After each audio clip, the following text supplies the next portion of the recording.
بسم اللہ الرحمن الرحیم السلام علیکم ورحمۃ اللہ وبرکاتہ۔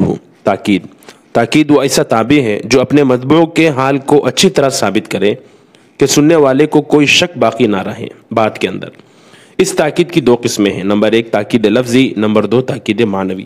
آج کے درس میں ہم صرف تاکید لفظی پر بات کریں گے۔ تاکید لفظی کا مطلب لفظ کو مقرر کر کے بات میں مضبوطی پیدا کرنا۔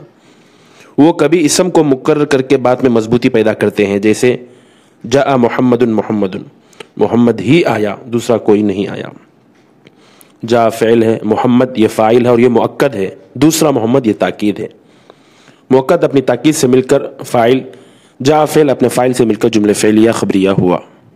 یا کبھی فعل کو مقرر کر دیتے ہیں، جیسے انتبہ الی شرح المعلمی، استاذ کے درس کی طرف توجہ دو۔ انتبہ فعل امر ہے اور اس کا فاعل انتا اس میں پوشیدہ ہے اور یہ مؤکد ہے۔ دوسرا انتبہ یہ تاکید ہے۔ الی حرف جر ہے، شرح مضاف، المعلمی مضاف الیہ، مضاف اپنے مضاف الیہ سے مل کر، الی جار کے لیے مجرور، الی جار اپنے مجرور سے مل کر انتبہ فعل کا متعلق، انتبہ فعل اپنے فاعل اور متعلق سے مل کر جملے فعلیہ انشائیہ ہوا۔ یا کبھی حرف کو مقرر کر کے جملے میں تاکید پیدا کرتے ہیں، جیسے لا اترک دروسی، نہیں میں اپنا درس نہیں چھوڑوں گا۔ لا حرف نفی ہے اور یہ مؤکد ہے۔ دوسرا لا یہ تاکید ہے۔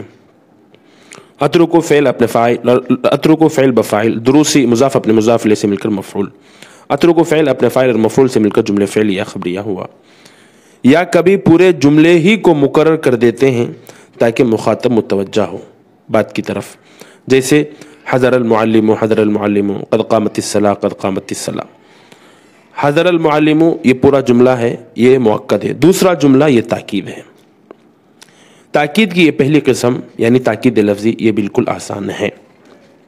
تاکید کی دوسری قسم تاکید معنوی، یہ کچھ تفصیل طلب ہے، لہٰذا اس کے لیے ہم ایک مستقل ویڈیو بنائیں گے انشاءاللہ۔ امید ہے کہ اس سے فائدہ ہوا ہوگا، اگر فائدہ ہوا تو ضرور ویڈیو کو آگے بڑھائیں۔ السلام علیکم ورحمۃ اللہ۔